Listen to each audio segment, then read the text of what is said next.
So Rick, well, thanks again for doing this and taking the time.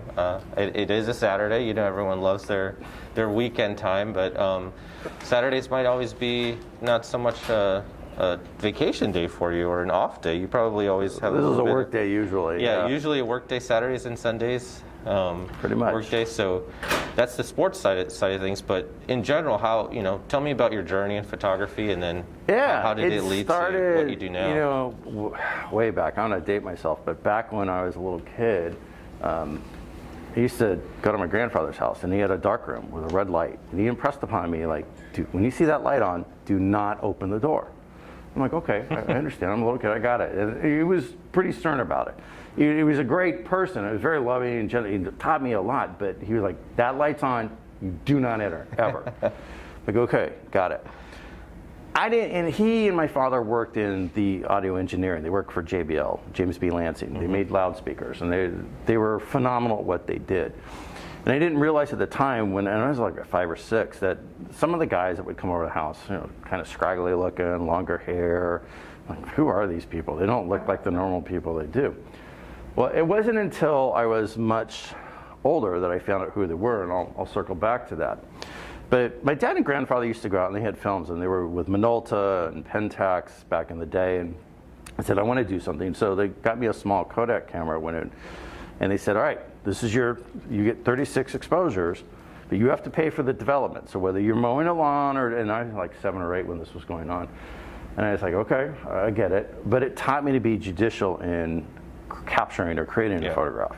Because today it's a completely different process. You can just shoot for as long as you want to and edit as long as you want. It's a little nuts. So I did all of that, and I'm still gonna come back to the edge because I wanna leave that for the end. And I get in high school, and you play sports, and I'm in band and music, and the camera just doesn't quite fit into everything else I had going on. Right. Same with college. And in 2000, I was working with Homeland Security at the time, and I was traveling a lot on the coast between California and Washington and Oregon. And I wanted to find something because I was like, there's nothing to do. There's like not a restaurant, there wasn't a jazz club or something. It was like you're on the coast. There's like no internet at the time, no cell phone coverage.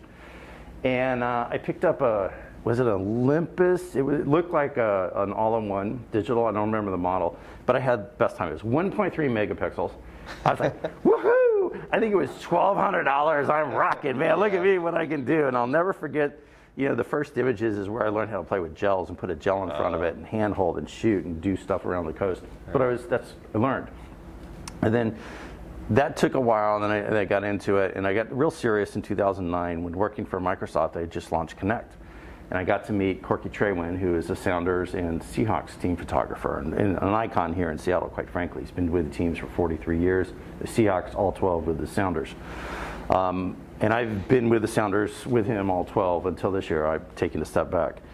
But he got me an all-season, all-access pass for both, for football and soccer, which is unheard of today. You can't get those today, but back then you could. And I was like, I was hooked. So that's where the rabbit hole began. That's where the rabbit hole began, and it is a rabbit hole because all of a sudden the gear you had was not good enough, and you needed this, and you needed this big thing, you needed this, and you needed that. And I'm like, man, I'm telling you, it was, it was an investment, but it's given me incredible experiences. I've done some amazing things. I've been part of some championship seasons. I've got 2 Sounders rings to show for that effort. I was not part of the Seahawks during their Super Bowl run, unfortunately. It's still not until the fall when I'm going to go back and do and we'll talk about that. And you know, it opened up a whole bunch of doors to different things, and it's just a love. And now this is just reigniting my passion for it after the past decade. So obviously sports is our focus, but was there any other genres of photography that I do. So I shoot portraits. Okay. I do a lot of high-end. I'll do black and white. I've done, you know, support athletes at the professional level. I'll do their families. Oh, right. Yeah. I've done do sports, obviously, with surfing. I'll go down to California a few times a year. Nice. Surfing is one of those sports that you can actually stand on the beach and be in a Zen environment and just watch these athletes, and they are athletes, twist and contort their bodies and ride the waves and do the things they do, and it's just amazing to do. And then when I'm bored with that, Mm-hmm. because I do spend my life at 2,000th or higher of a second, so that solves my ADD drive, I go to landscape. Right. Or I can be much more methodical. And that's a whole different set of gear, it's a whole different set of principles. Yeah. But there are overarching principles across all three, such as being a keeper of light, such as understanding backgrounds and shadows, such as looking at how light is working with your subject, whether it's on the pitch or on a court or in a gym or somewhere else. So there's some things, that doesn't matter what genre you're in, that all come across that play into the genre of sports photography. So I remember when I first started and attended the Sports Shooter Academy, I applied and they denied me. And I'm like, wait a second, you say that you're supposed to take people and teach them how to shoot spars. Well, why won't you do that? I probably could be one of your best students, you don't know that.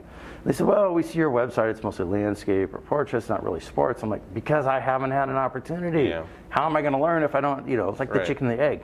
So I argued a little bit about it back and forth, and they finally admitted me, and it was probably one of the best endeavors I've ever done. So kind of set the stage for us on what you do now in the sports world and who you work with and the type of... Yeah, I'll tell you what I did up until December, because it was the Sounders, the Storm, the Mariners, Seattle University, Bellevue College, UW, and what was that, 7 things? Yeah. It's a lot. After 10, 11 years with the Sounders, I've taken a step back this year because I need a break. And I moved further away, so that plays into that. Also, in the fall, I'm going to be working with the Seahawks as the 3rd team photographer. Cool.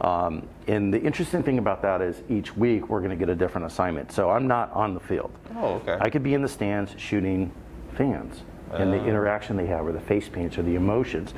I could be doing architectural photography. I could be doing environmental portraits of an athlete somewhere, looking at backlight. So being a sports photographer encompasses all of these things, not just shooting the action. And the problem they've had in the past is, like, the people they hire that they want to go out into the crowd. They're like, well, I want to be down on the field. Like this or like this. Right. And they're like, oh, I want to be down on the field. And I'm like, yeah, I don't want to be anywhere near the field. I've shot enough of that. I want to be doing something completely different. So excited about that. And I want to come back to what I said. So the old people with the scraggly hair and the bushy beard, none other than Ansel Adams and my grandfather were pals. And Ansel was a big audiophile. Wow. And I had no idea who he was. Like, I was a little kid, had no idea. Very cool. So I can't claim anything other than that. Like, I just saw this guy walk through the house a few times, but I just thought it was weird. That's awesome. Yeah, it has no impact on what I do, because Ansel and I are completely different. But I just thought the whole thing was like, oh, that's kind of a wild story. Right. And my dad told me that much when I was, in the early 20s. Like, yeah, you know who that was? I'm like, no. Yeah. It's like, you should look him up. Look up this guy. I'm like, oh, yeah, he looks familiar. I didn't realize until I started reading more about who he was and everything else. So, yes. Anyway, but what I'm doing now is I just finished up the Sounders, as I said, and I'm focusing solely on Bellevue College athletics. So they have 9 sports over there. I am the director of photography for them, and I am really taking them from, in the past 4 years, where they've been, which was nowhere, to now a whole media powerhouse where we have video, we have images, we use it for recruiting. So we don't take photos, so I am data driven. So I want to know, is the image working? Because anybody can go and take a photo, but is the image doing what it needs to do? So that is recruiting. So baseball, for example, are you able to take these images, and does it help sell the recruit? How many people are looking at it? Is it driving fan awareness? Is it driving engagement? Is it driving butts in the seats? Like, I'm making sure that the work I'm providing is actually working for them. And my contract that I wrote says, if it does not meet those standards, you don't have to renew me. And it's a year by year. I don't do multi-year. Like, I want to earn my right to be doing what I'm doing. And you have to continually earn that to do that. And I think one of the reasons that I'm so enamored with this is this helps me do this, because it's so different than, say, a Sony system, where I can literally pick it up and shoot like this and probably capture a shot. Yeah, so talk to us a little bit about what kind of cameras you do carry with you on the field, and maybe take us through some of the images and tell us a little bit about what kind of gear you This used to be my gold. Now, he doesn't have a battery grip on it, but I always have an extra battery grip on here, so it adds even more weight. But this is what I think. So have you ever felt the 90 to 280? Anybody ever felt this? You ever felt this? Hold that. You want to hold that for a 3-hour football game? You want to hold that for a basketball game? Yeah. No, it's heavy, right? Have you ever felt this? This is heavy. It's an awesome piece of glass. It's waterproof. It's the images are tack sharp. You know, you can look at one here that has that. This is a cross, and that's a little bit of a blur on the blow up of the JPEG screen. It's much better, but this is the kind of stuff that you can get from it. And I love the Leica glass because it is waterproof. I mean, we live in Seattle, right? It rains here. Well, it used to rain here. It rains here typically. And it's cold or it's snowy or something else. And I can take these, whether I'm out in landscape land or on sports or in a gym, and not worry about it. The elements aren't going to affect it. But when I take a look at this, there are times when, okay, that's nice, but I want something faster. And it just happens to be much lighter. So Leica did something very smart. When I first started this project, I started in 2015 on the original SL. And the original SL could not do any of this. Like it sucked, honestly. Right. It was horrendous. It was a great first effort at mirrorless, but it was so far behind in the technology and what it could do. I mean, granted at the time, it was your first foray into it, yeah, but it was not a sports camera.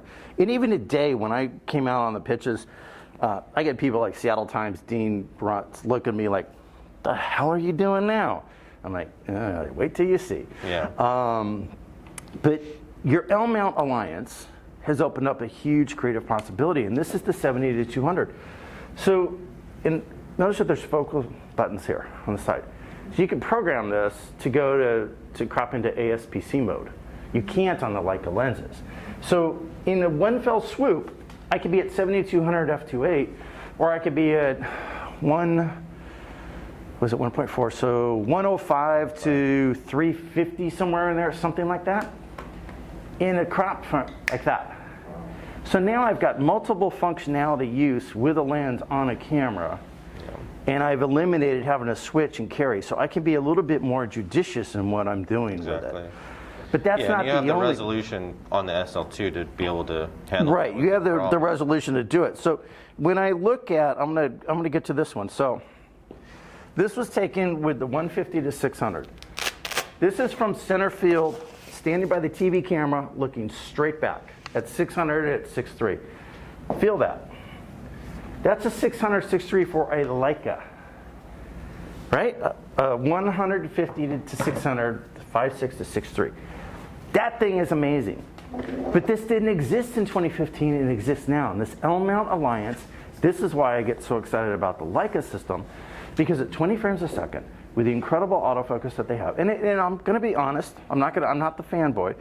It's not a Sony autofocus. Let's be clear. It's not a Canon autofocus, but it's a very good, capable autofocus. It is not bad. It's very, very good.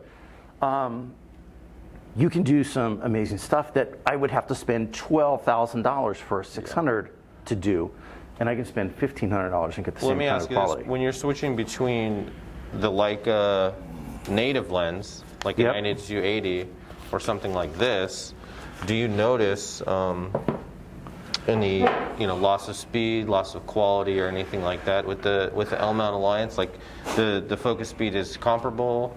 Focus speed is comparable. The only time I ever noticed anything was in basketball. I had the Sigma 135, 1.8 or 1.4. I'll pull it out. It's in the bag. Yeah. And it was a little slow to get. Now basketball is a whole different bailiwick in terms of sports. It's fast moving. You got 10 people running around plus 2 or 3 referees, and usually it's chaotic. So I actually found the 28 Summicron SL lens, which is a prime lens at 2.0, for underneath the basket, was accurate, tack sharp, and really good. And I take the 90 for away, because that's also at f2. What does that give me? It gives me a wider aperture, more light comes in a dense, dark lit gymnasium.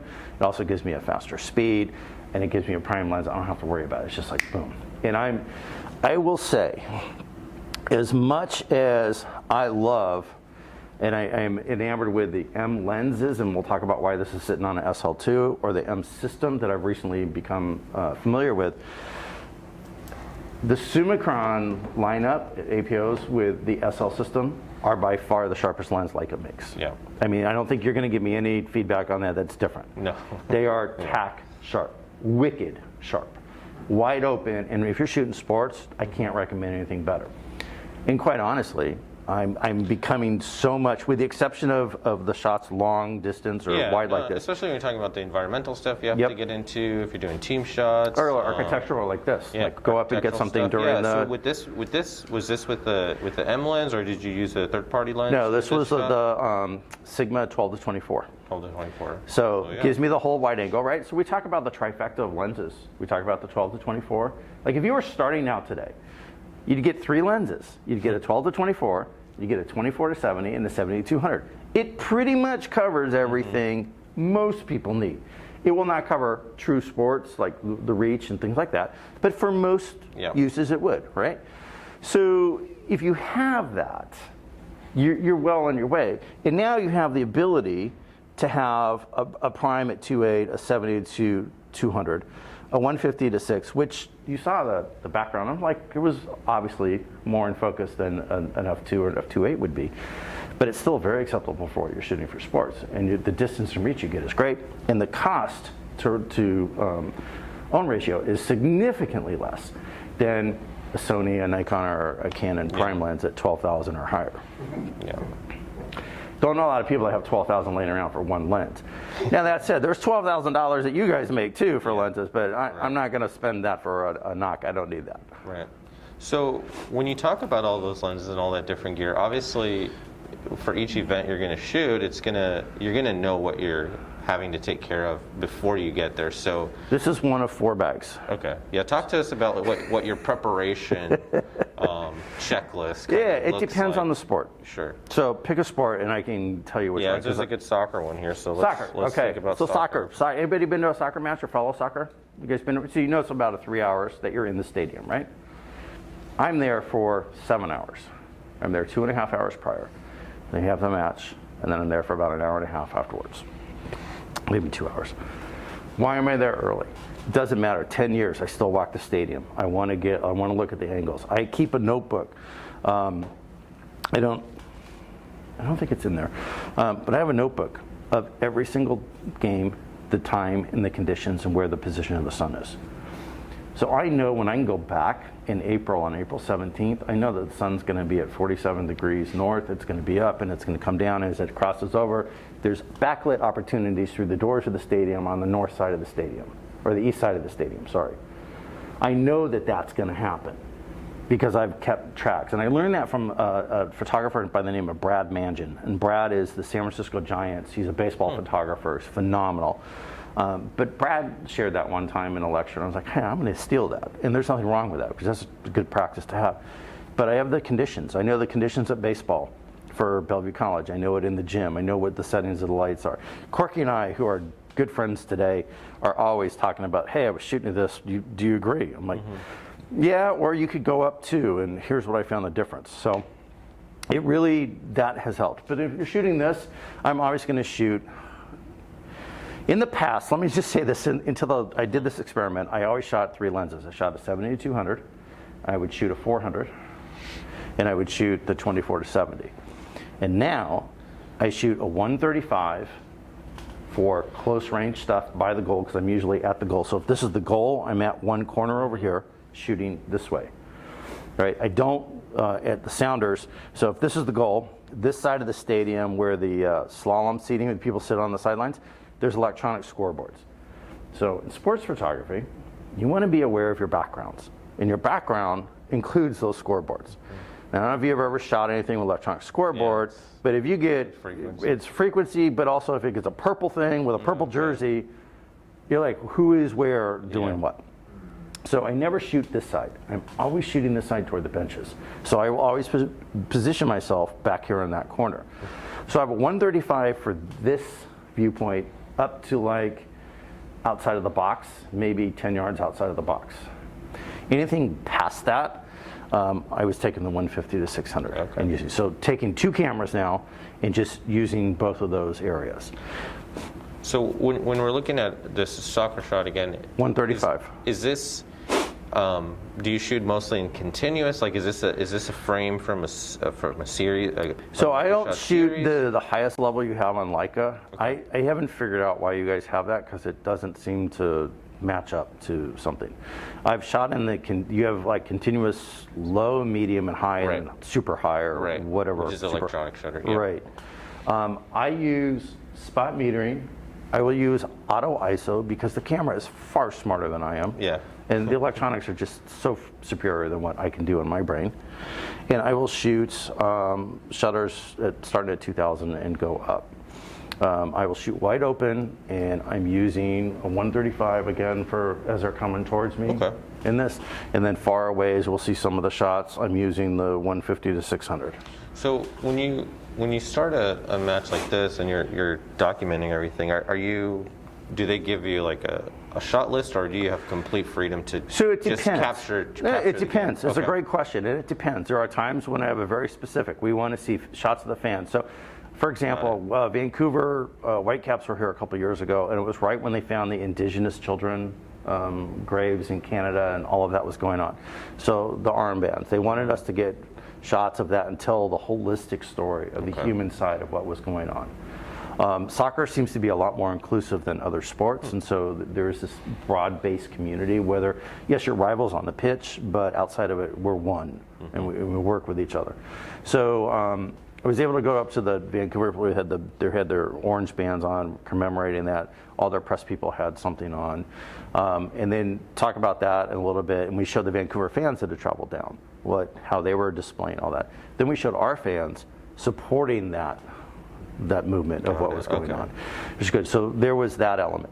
There are times when, say, Nico or Raul, our two strikers or forwards, if that goal, that would put them as the highest goal scorer for the team. Like, they want that moment. So you got to focus on, so you're really focused on when they touch the ball. Every time they touch the ball, you're trained on them. Okay. Now, the thing about being with the team for so long is I look out here, they're coming at me this way. So I know when Jordan runs down the right-hand side, I know when Nico's running through the middle, or if he's stronger on the left-hand side. I know, based on being with the team for so long and shooting them, that who's going where. I have an idea. I don't know exactly. I'm not in their game plan, but you have a general idea from watching enough. You learn and pick that up, and that comes from being with the teams in the sports. Same thing with Bellevue College. I know our basketball team, our women's team specifically. I know what their playbooks are. I know who their shooters are, where they want to go, and how they try to get somebody open. So understanding that and knowing it allows you to prepare to shoot that moment, or that critical moment when it comes. That makes me wonder of like what kind of, you've obviously learned those lessons. So what kind of, I guess, what kind of mistakes or missed shots can you think of that you wish you could have maybe done something a little bit differently, or had a different lens? Because I wonder, are you the type to have two cameras on you with two different lenses? I do have two cameras on, two different, but I'm not shooting both. I'm shooting one because of the size. It's not I just football. wonder, like, if you see something and you're like, well, this is too long. I always have a shorter one. You miss what's happening or something like that. So I laugh because there's been, I can't tell you how many times I've missed something. Like, not everything is perfect. It doesn't come out that way. I wish it did. It doesn't. But there's been a lot of misses. And the biggest one I had was in 2016 when we won the MLS Cup in Toronto. I was in the wrong position to get the stop for the goal. And I was in the wrong position to get Roman Torres's penalty kick in the celebration. I was blocked. And I was like, this is history, and I'm not where I needed to be. That plays a factor into it sometimes. Other times it's just luck. The action is over here. The action is over here, and you're over here. So what do? You're going to get up and you got to move if you can. You don't always have that luxury, especially now in COVID. You're stuck where you have to go. Oh, really? Okay. Which is part of why I'm scaling back on the pro sports side of things and focusing on Bellevue, because it's me and I can move and I have access to go wherever I want to go and still have that creative freedom. But there's plenty of misses. There are times when it's out of focus. I can't tell you the amount of times I've hit something that I was like, hit spot focus, and I'm looking. What was your name again? Matt. Sorry, Matt. So I'm looking at Matt, and I'm thinking, Matt's coming at me, and I'm going to get, and I thought I nailed him, and I nailed that chair right there. Yeah. And he's soft, and that chair's tacked sharp. And I'm like, what the hell happened? You're looking at it backwards like, I know I nailed it. What? Oh, and I can't use it because it was a great shot. Because he's got the eyes are bulging out of his head, and he's kicking the goal or whatever it may be in rugby, and you know, you missed it, and you're like. So how much time do you spend reviewing images in the field? Never, or? No, never. Yeah. No, I can't. You don't have time. My thing is, and I yell at the TV when I see it. Yeah. Oh, my wife just laughs. She thinks it's hysterical. She's like, honey, it's just TV. You can't train him. I'm like, I don't care. You're watching a sporting event. I'm here. I know, it's okay. I'm here and I'm shooting. I don't care if the action's coming at me. If Matt's coming right at me, I'm watching until he's either going to hit me or he's going to hit me. I'm not pulling this away because he's filling the frame, and I don't know what's going to happen. If I take this down, I've lost it. Watch today or this weekend, if you can. Pick a sporting event, it doesn't matter. Watch how many times action is going on, and people are on their camera, or they pull out their phone, or they're like looking at the back of the camera. We call it chimping. It's digital. You missed it. Either you got it or you didn't. You can't fix it after the shot. So what are you doing? Get this back up here and keep doing your job. This is where the action is. What's going on? What was your name? Victoria. Victoria? Right? I got it. Okay. So Victoria, I'll make you a basketball player. Can I do that? I just shot women's basketball last night, so use that. So Victoria's coming. She's hauling down the middle of the court. She's got the ball. She's looking peripherally on the left side of the right side for a teammate to pass the ball to. I'm looking at her. I'm actually watching her eyes, trying to anticipate where's she going to go. Because I got to go like this really quick, and I got to figure out who's it going to be. And she might do a head fake and just take it and come all the way charging right up the thing. And I've got this. So what I need to do is I always have the other one ready. And now this is where a tip for your Leica. If you're shooting Leica, it's not instantaneous on. Like you can't just pick this up and go. It takes, I don't know what the fraction of a second is, but it takes a little more. So what I've learned to do is if I'm shooting this one, as soon as I touch this, I touch this button. So the camera's on and ready to go. So when I come up here, I can go. And I have my camera set up for back button autofocus. So I can use this here. I pull it up, I'm pressing this, I'm focusing, and I can fire with my trigger finger here. If I didn't do that, and trust me, I've done this with the Leica system. I've pulled this up, pulled this down, I'm waiting. I'm like, the action's already passing.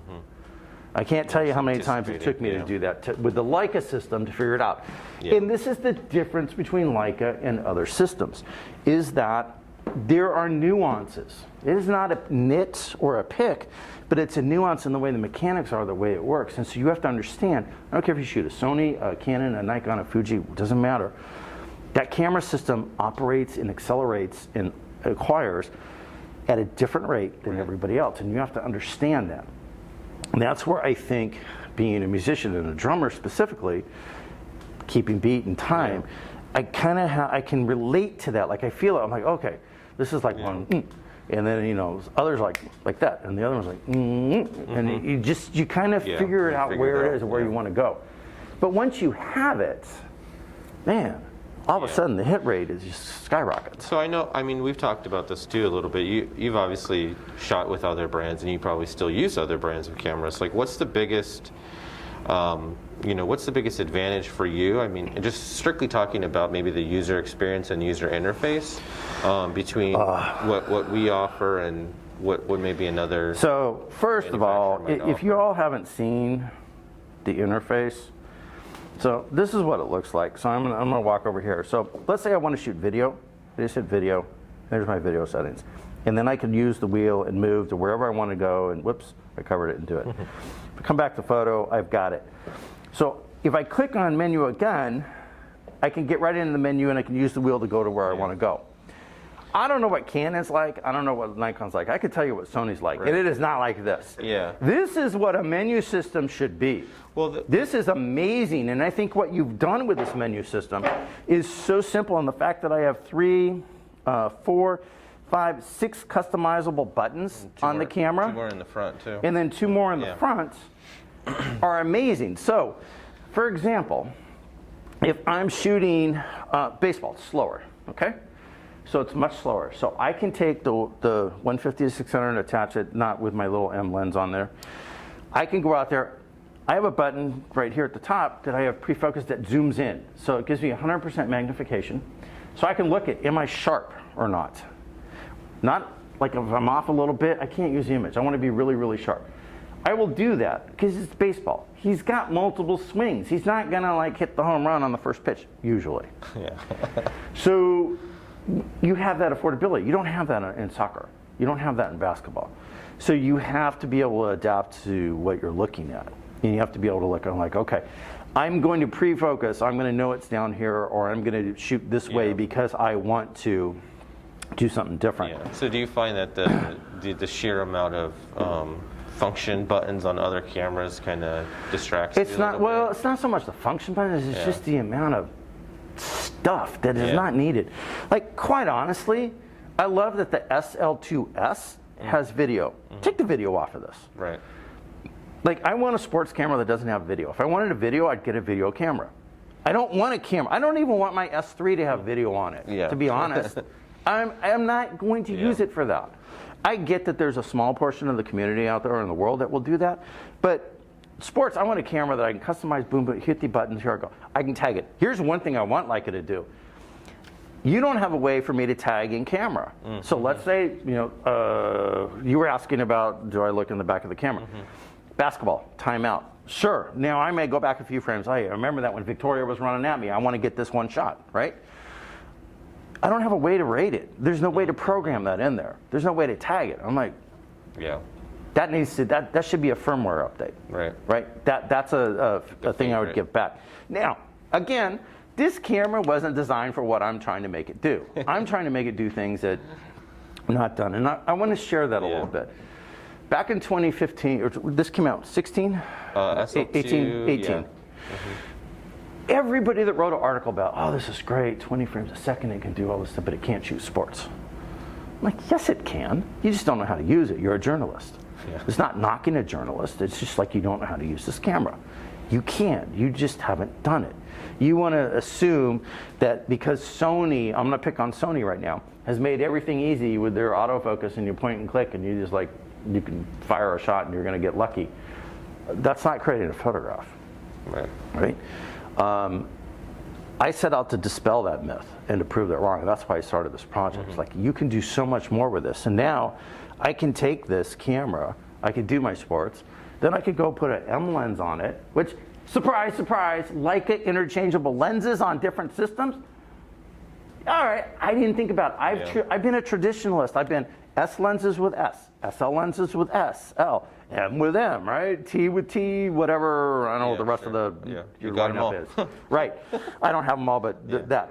But it's not true. I can put an M lens on this, and holy moly, can I do some incredible stuff? So I'm going to let Victoria, all right, you take that. That's okay. All right, so if you're going to just focus and you want to just hit that, look what happens there. And now you can, now we can manually focus. There we go. I can't see upside down. So there it is, tack sharp. Then I can hit this back, and now I know that, I can come out, come in, and it's focused, and I can take a photo. And then I know it's there. You can't do that. You can't really do that. You can now program it on the new M11, but you couldn't do that before. Yeah, M11. But now you get this incredible piece of glass on this, completely different functionality. I'm like, I can't wait I'm using this for landscape or for shooting pets or something else because it's unique and it's fun and it's different. And so we talk about ecosystems and we talk about investing in a system like, oh, I have so much glass. Yeah, it's expensive, but man, this is a hobby. This isn't like, it's not your 9 to 5. This is your hobby, this is your passion. So invest in what you can invest in, and you're going to have it for life. Yeah, the cool thing about that is, like, while it's compatible with pretty much any Leica lens, and you just need a few adapters, there are actually a lot of good third-party adapters for other manufacturers too. So apart from the L-mount alliance, if you want to get a long Canon lens with autofocus, it'll work. Right. You just get the adapter. Yeah. Same thing with the Nikon. So this is like one of the most versatile camera systems out there when it comes to that lens option. Yeah, and that's one of the things that I've admired and really enjoy. I haven't used it, But I do like the fact that you can take those other ones and put an adapter and put it on this. And so you have one body with multiple streams across. So let's say you're coming from, what do you shoot now? Sony. I've been taking a hiatus. Okay, what did you shoot with? I had a Sony camera. It's been a while. Okay, all right. Sony as well. So, everybody's a Sony. Okay, so you can take your Sony lenses in class and you can put them on here, right? You're not out any money. You haven't lost your lenses. Like, how cool is that? Right. And now you got a Leica system that you can actually use and like, oh, all right. So when I want a Leica lens, I can put it on. When I want something else, I can use it, and you can have functionality. I think that's amazing. You can't put a Leica lens on a Sony system, right? You can't do that. Right. You can't put a Nikon lens on a Sony system, but with Leica, you can put almost anybody's and use it. And if you already have that investment, you don't have to reinvest. That was kind of one of the aha moments for this entire project. Like, oh wow, that's kind of cool. Right. Yeah. Sorry, I'm not running my images. I'm going to get to some cool ones. So, we could stop, but I'm trying to get to. So this one, this was at our playoff game last year. This is the 24-90. Okay. At 90, through the fog, through the smoke coming down right before we started the playoff. But I was amazed at still the separation and the clarity and the way the colors popped through all of that extraneous noise and the fog and everything with the Leica system. It really was super cool. What about shooting at night, or just with shoot it at night? Stadium there you go. lights, yeah. Shoot it at night. So ISO performance-wise, you're happy with what the SL2 Yeah, very provides? happy with it. I mean, it does a great job. I even got the digital board to read fairly well on this. And there's a trick to this too. So you just slow it down, slow the shutter speed down, because it'll actually start to match that. And I couldn't tell you exactly what it is for each stadium, but I learned that along the way. I'm like, oh, okay, it's kind of cool. But yeah, I think of the nighttime. And here's what really got me. So we talk about nighttime performance. When I mentioned I started this project back in 2015, 16 with the original SL system, I went on a trip in Italy. And what got me sold on mirrorless, and I'm sure it sold a lot of you if you're using the Sony mirrorless system, I was able to handhold a nighttime shot at f/16 with nothing but, I was on a canal, in the middle of the canal with lights going down. So I had the starburst of the lights across a bridge in the distance at 1/4 of a second. And then I dropped it down to 1/2 a second. And then I went to a second. And I still had no shake. Visible shake that I could zoom in at 100% and see. And I'm like, whoa. That was, back then, that was a big light bulb. Probably I was like, the 24-90 back then? Yeah, it was the 24-90 on that. And I was like, oh yeah, I'm in love with mirrorless. It's funny because that is only improved now because the SL2s have image stabilization in the body now, where back then the body didn't have stabilization. No. Only the lens had stabilization. Only the lens had it. Now the body has it. It's like having duality. It's awesome. I play around with a lot of like handheld traffic trails and things like that with the SL2 because you can go so long. I want to get to some of the. So we talk about the 150-6. So if you guys follow soccer, this was our playoff game that we lost last year. This is in penalty, overtime. Okay. After 2 overtime periods, we're in penalty kicks to win. This is Real Salt Lake. I love the look on his face. This is zoomed at 600. Okay. And then the next frame is Stefan missing the shot, and Real Salt Lake knocks us out of the playoffs. What's your take on cropping? Do you just crop when you need to, when it calls for it, or Very example of Victoria running at me or Matt running at me. I like to fill the frame. Yep. If I don't have to crop, I don't have to crop. I want the image to fill as much of the frame as possible. I think if you get it right in camera, you get it right. And the way I learned that, again at the Sports Shooter Academy, Matt Brown, who was an instructor in the Los Angeles Angels of Anaheim, whatever that stupid name is, the Angels baseball team, team photographer, handed me a 600 and said, you sit your butt in the end zone and you're not allowed to move. And I looked at him like, what am I going to do when he comes running at me? He's like, make a picture. Yeah. What Matt told me or taught me that day, he was frustrated as I was, and I was frustrated because I was pissed off. Like, I'm not here to just use one. I want, you're going to use this, and you'll see what I'm talking about. what he was trying to teach me, and this was Matt's way of teaching me, was that fill the frame. Don't be afraid of taking the entire space of the frame. It's okay. Most people will take like a wide angle and then crop all the way in because you have that affordability. That's kind of cheating. Fill the frame. Capture the image right the first time. You don't have to do that on the back end. And it is scary. I admit, it's scary to do. Yeah. It takes, because it's like, I don't want to do that. I might not get it. Right, You're not going to get a lot. You might miss a hand. You almost, you see, like that. You right. I would have, you could have cut the ball off or something. Right. But the more you do it, it's like anything else. The better it becomes and the easier it becomes. And I can't tell you the volume of drives that I have that images will never see the light of the day, but I'll still once in a while go back and visit. Because through your bad images, you learn how to grow and shoot better. Because you see what you did wrong. And that's what I love about digital over film. Film, you go out on a stadium or a set, and wherever you go, and you get 36 and you get 10 of those. So it's 360 images you get to make. Now, if I said, here's your camera, and it's locked, you can't change it, single shot, manual focus, and it stops at 360 images. What's your confidence level? Right. Yeah. Right? Plummet. Yeah. What's your confidence? It's right. It's like nobody does that anymore. They'd probably be afraid to take any pictures because they don't. Yeah, exactly. I mean, we all been there. So here's what a group of us did, and this is where I think the value of having photographers as your friends can be a benefit, especially when you're working together. We're kind of a tight-knit group anyway. But we decided to do something called the Single Shot Club. So we purposely will set our cameras to single, and we will look at the XF data afterwards. Like, it's on our system, so you've got to stay on it. Otherwise, you're out. You're out of the club. There's 5 of us that do this, and we'll pick a game that we're all at, and we're like, single shot? And we're like, all right, well, you're on, let's do it. Because it's helping us really hone the skill and capture the peak moment. And I can't tell you how much fun we have critiquing each other afterwards and realizing, like, we missed it, but here's why we missed it. And it helps us grow as a group and as photographers and professionals to really hone in on the craft and really nail that moment at the optimal time.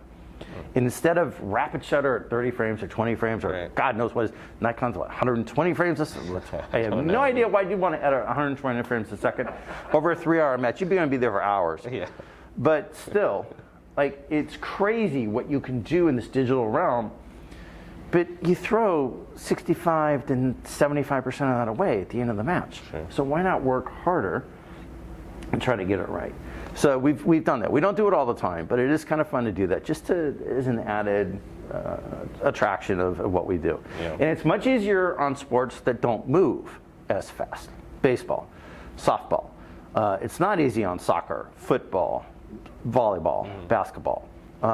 Track, it's a little bit easier because you have a single athlete. You don't have multiple, well, if they're running on the track, but if you're doing the shot put, the javelin, you're single. And if you're focused on one athlete, like if you have a team of 5 running at you, you're focused on your team, it's a little bit easier because you have the one. But there's some sports it's easier to do, some sports it's not. Is there a sport that's the most enjoyable for you to shoot? Soccer and baseball. Soccer and baseball. So Oh wow. So we're going to get into Bellevue College, which I love. So I love this. Not just because of the ball and the bat, but I just love baseball. You're out in the sun. It reminds me of my childhood. It's a very mental game. There's a lot going on. And people say, oh, it's boring, it's long. Oh, yeah, it can be. But there's chess matches and mini chess matches going in all around the game. So walk me through this shot, and I mean, it looks like pretty easy to accomplish, right? This is the 90 to 280. So I'll move over here because I want to be able to see the screen. So this is the 90 to 280. This is from the first base side. This is at 280. And like, there's times when you just get the shot. I love the fact that I have NWAC, which is the league we play right here. I mean, you can't position that any better, in my opinion. You've got his face, the outline of his mouth. You see his eyes. He's clear looking. We actually use this to teach the athlete. Like, the coach is like, why are you looking at the pitcher? Your eyes should be right here at the ball. So it's the other thing that we do is like they'll look at it and I'll pull it out. I'm like, hey, this might be a teaching moment for you, and I'll create a subset of images that I give to the coaches that they get to teach on. Love this, where the dirt's coming up, and this is why I love Bellevue. Bellevue, first of all, is the only college out here that plays on dirt. Everybody else plays on turf. So I get grass and dirt. So it means I get dirt. I don't get pebbles of turf. I get dirt. I get chalk. I get dust. And you're going to see a dust image that just, love it. But I love baseball. I love the time of the year. And I love our stadium where we get the light. So soccer, again, this is showing off the 150 to 600 because I'm really trying to show that lens. And I am not a Sigma ambassador at all. I have nothing to do with them. I just happen to love the fact that they created a lens for Leica that allows me to create this kind of stuff. I just think it's phenomenal, and I think they should get more credit. So 24 to 90. I keep saying 70, but it's 24 to 90. Yeah. One of our guys is jumping, and then Edmund, second baseman, is jumping up over. But the emotion of his face, it's one of those times you can see he still has a mask on from the last season. But it was down, and you can see the face up in the air, which I just love the human emotion. But this will start a sequence. So last 2 years ago, when I first recrafted this, I was shooting baseball, and I was talking about shooting tight. It's like, I wanted to focus on the power of the arms, the muscles, the way the ridges came out, and the light was back here, so it was backlit. What I didn't realize until I looked at it later, well, later meaning immediately after I shot it, because I saw it, was the dust coming off and being backlit. And I was like, holy, you know what? Some epic stuff is about to happen. Because if our bats are displaying this, then that means there's going to be some of this. So later on in the day, right, I'm shooting, I probably spent from inning 3 to 9 on the first. I didn't move because of light. Now, where do we live? We live in Seattle. It's 50 shades of gray all the time here. It's rain. It's crap for most of the time. I've been waiting years to get backlight on baseball and to have this with the dust coming off, the dust even coming off the ball here, the fireflies or dirt things, whatever is popping around here. I was just like, I'm in heaven. This image sits in the locker room at Bellevue College.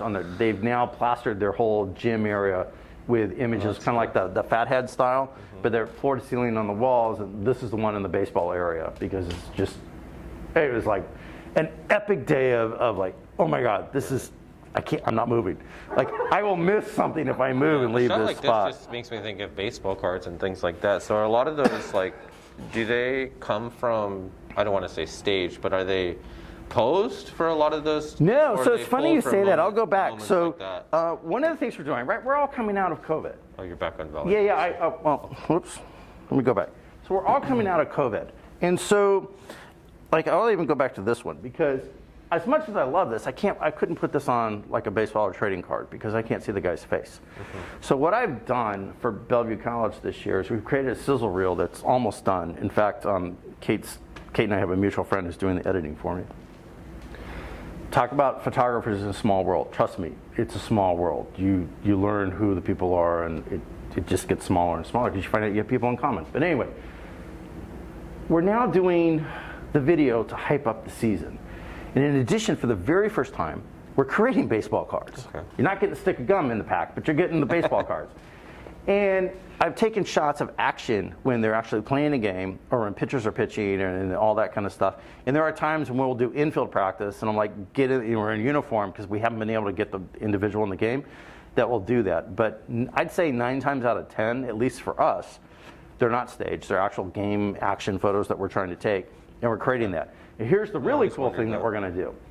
So we have Seattle All-Star Little Leaguers are going to come join us for the season opener. They're going to walk the position players. So if you're third base, shortstop, whatever, you're going to follow your guy on our team to that position, even to the outfield, catcher, pitcher, all around. And at the end of the national anthem, our guy is going to reach out of the back of his pocket and hand a signed baseball card to these guys. Now here's why this is important. This is important because Bellevue College in the past 25 years has sent more players to the Major League Baseball with contracts then UW, Central Washington, Wazoo, Seattle U, Seattle Pacific, Pacific Lutheran, and if I'm leaving one out, add them into it combined. Combined. Wow. Bellevue College is a 4-year college with a 2-year athletic program. So it's a junior college style program. I get 2 years with these guys, not 4. That is amazing. And that's what made me want to create these baseball cards, because one of these guys is going to be pro. And I'm like, I remember shooting him. And it's going to be super, super cool. So we talk about indoor lights, volleyball. The thing about volleyball and the position volleyball is like, it's a decent game. I like it, but it's really hard to shoot because there's not, it's either setting or you're blocking or you're spiking or you're digging something else. There's not a lot to do. To contend with sometimes. But the nice thing is where I have a position that's elevated up, so I can take a long lens like the 90 to 280, which I was using, and shoot and get above, so I'm not on the floor on that. So, just some more of the volleyball, but I think we're basketball we talked about. So here's with the, this was actually with the 75, and it's you can see it's kind of grainy. I don't think I cleaned this one up, but it was also shot, I think my ISO was at 25,000 because we have these crappy lights in this gym. Yeah. But at 25,000, it's still not bad. Yeah. It's still usable. Normally you talk to somebody, oh, it's so bright in here for a photographer. It's no, like, oh, it's pretty much we pitch black. don't get that. Girls basketball, we've lots of champions, but we don't have a lot of room to do our stuff. Real close-up work on girls, but I want to get to the boys just to show the plethora of the different sports around. But okay, softball, sun. So we talk about landscape at the beginning, about keepers of light. The thing I like about spring sports is the light is still low and it's not as harsh as the midsummer. It's still kind of soft and golden, especially in the late afternoon. So I'm in love with this shot. You know why? Anyone take a guess? What stands out on this shot? The eyes. Exactly. Her eyes, the eyelashes, the thing. And softball girls, they love to get dolled up with the eye, and there's nothing wrong with that. But they get the ribbons in the hair, and they yelling and cheering. But they look good.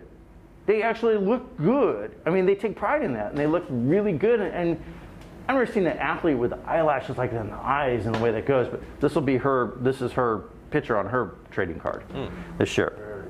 So super excited. You wouldn't think golf. Now, let's talk about the electronic shutter, speed, golf, swing, the bending, the banding, all that kind of stuff. This is at Yakima, Apple Tree Golf Course in Yakima, at a tournament for our golf team. And I was with the 90 to 280 and really trying to work on just capturing action, just trying to capture, the moment. And you can't, and the thing about mirrorless is you can shoot completely quiet. So you don't hear this, you don't hear that shutter anymore. Like if you hear a press conference, you're like click, click, click, click, click, click. When Sony first came out and I was shooting with the A1, everyone's like, are you even taking a picture or are you taking video? I'm like, oh, I'm taking stills, don't worry. I'm like, what? I'm like, it's mirrorless. I don't have to hear you click, click. Drove me nuts. But this, I was probably back where the stairs are, back over here with a 90 to 280. And I just love the fact that I was able to capture some of the motion of the club and the ball as it comes off the tee. The tee is still here. This beautiful background of the color. One of my I'm not a big golfer. I'm not a fan of it, but I just love the way this came out. And this is quintessential Leica look right here. Nice, soft, creamy background. Colors are vibrant. You're kind of spoiled with scenery in golf. It's just insane. Yeah. It was gorgeous. And I'm like, I can't complain with that. So we talk about. Go ahead. No, I was just gonna say, just for the sake of time, because I know we're gonna have the next group coming in pretty shortly. Maybe talk about, just finish your thought there, and then maybe briefly just more circle baseball. back and talk more about any tips you'd have for someone that might want to get started in this whole endeavor, and maybe in your eyes, I don't want to say easy because I'm sure they're all challenging in their own way, but if you had to just go out and shoot something sports-wise, like what would be? Little kids. Yeah, okay. So I would start with little kids. So first off, why? Because they don't move quickly.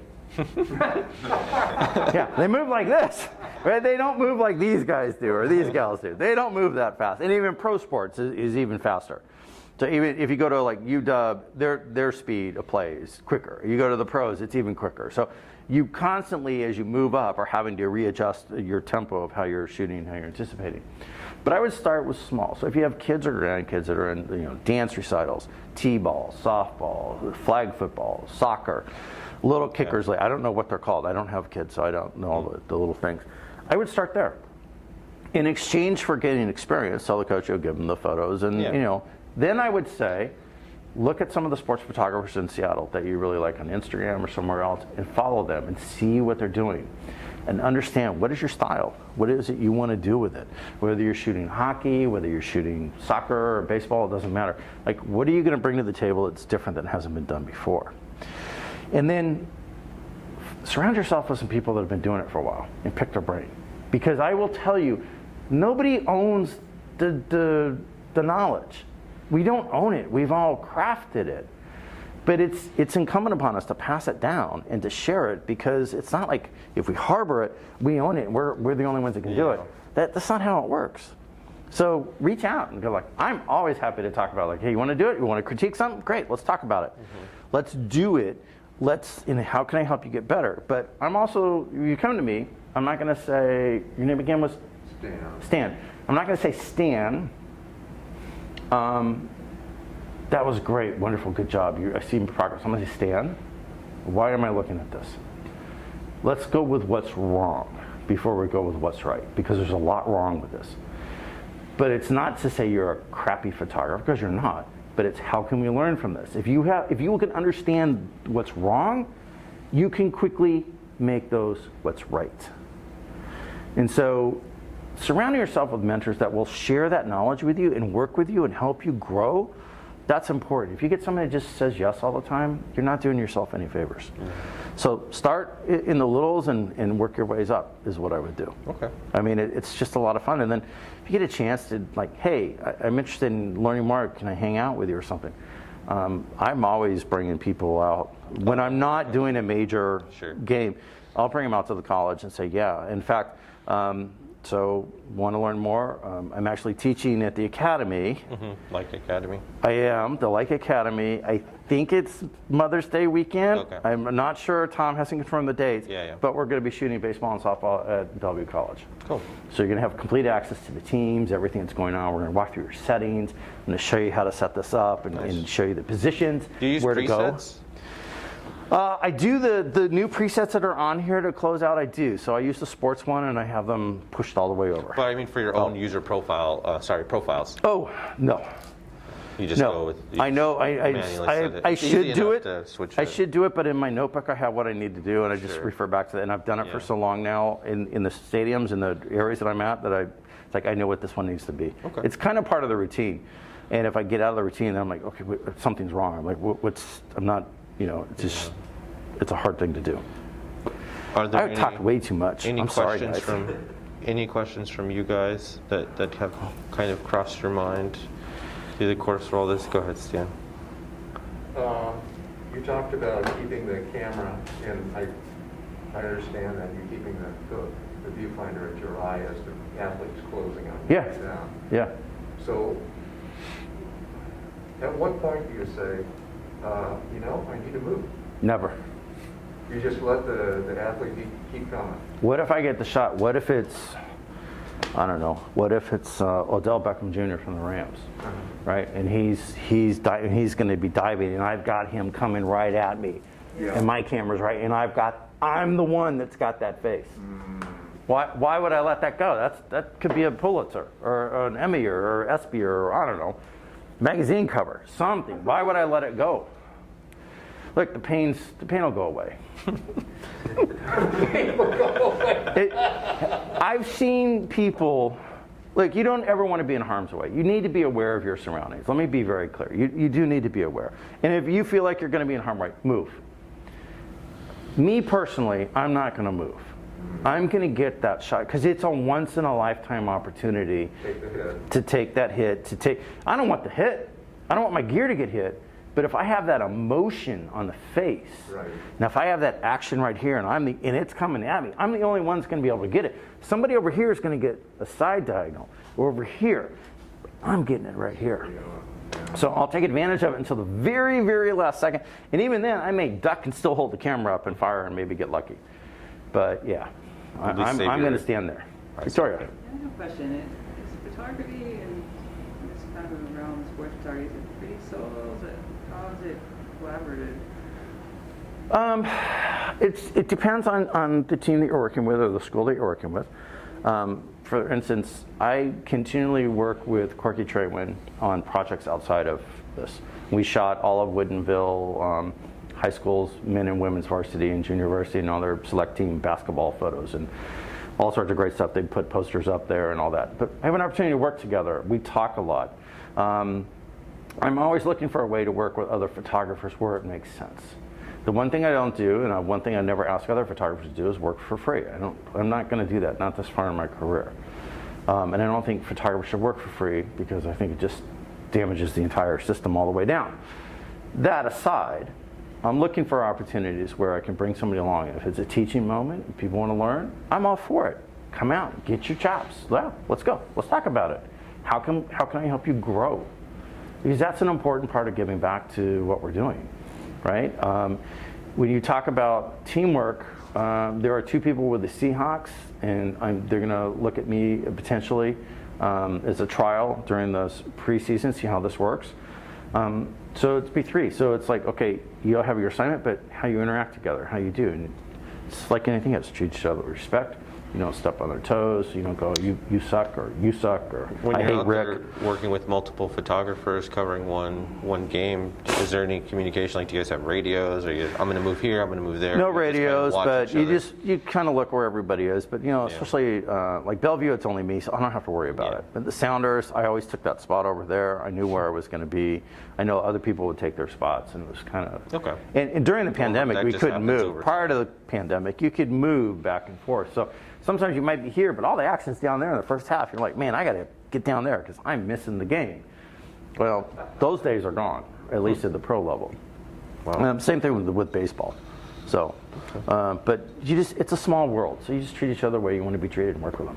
And listen, everybody started new, so everybody's been there before, and anybody that doesn't give you the time of the day, don't bother talking to them anymore. You shouldn't, because this is a small world, and there's so much that I was eager to learn and ask questions, and I had people above me or prior to me give me the answers, and it's like your job is to pass that on. So that's how I look at it. Nothing from you, Matt? Nothing that came to mind? Okay, yeah, no worries. Okay. So Rick, what's after this? Like, is there anything, projects upcoming or anything new that we should be on the lookout for in terms of what you're working on or anything like that? Yeah. And of course, how can we keep track of you and keep in touch with you? So there's two things. So I just started a new Instagram. It's Leica Sports Photos, Photos, for Leica, obviously. Yeah. So there's not going to be a lot of followers. So please go there, and all the Leica work will go there. Yeah. Are you still going to continue your other? I will still continue the other two. The others is Rick May Photos, and then Big Sky Photo Adventures, and that's what's next. Throughout the years, I've developed relationships with private ranchers in Montana and Wyoming and Washington, whether it's at an inn or on a ranch. And so this land is on private acreage. So if you love landscapes, if you love wildlife, if you're interested in Western branding or that kind of cowboy life, we're doing a series of workshops that are all inclusive. So I don't call them workshops, I call them photo adventures, because if you've gone out shooting, you know it's an adventure. You're chasing the light, number one, you're chasing the elements. You might have four-legged adventures as well as the two-legged adventures. So it's an adventure, it's not a workshop. Because workshop is kind of negative at work. But it's all inclusive. So your room and board is included. We provide you with a seriously cool surprise on the first day. And then an even bigger surprise that night. But if you ever wanted to go out and have a really cool, chill experience and possibly try gear that you've never had before or want to try new gear and it doesn't cost you anything, you definitely want to follow Big Sky Photo Adventures because that's what we're doing. So Yeah, I'm just trying to we had it going, it was going great before COVID, and Yeah. COVID is, and honestly, I got tired of stop, start, so I'm just like, I'm Yeah. waiting until we're pretty well done before I start again, because it takes a lot of work. Awesome. But I do like that. So, Well, thank you very much. thank you. I appreciate you guys coming on Saturday. Yeah, Sweet. thank you. Very fun. Thank you.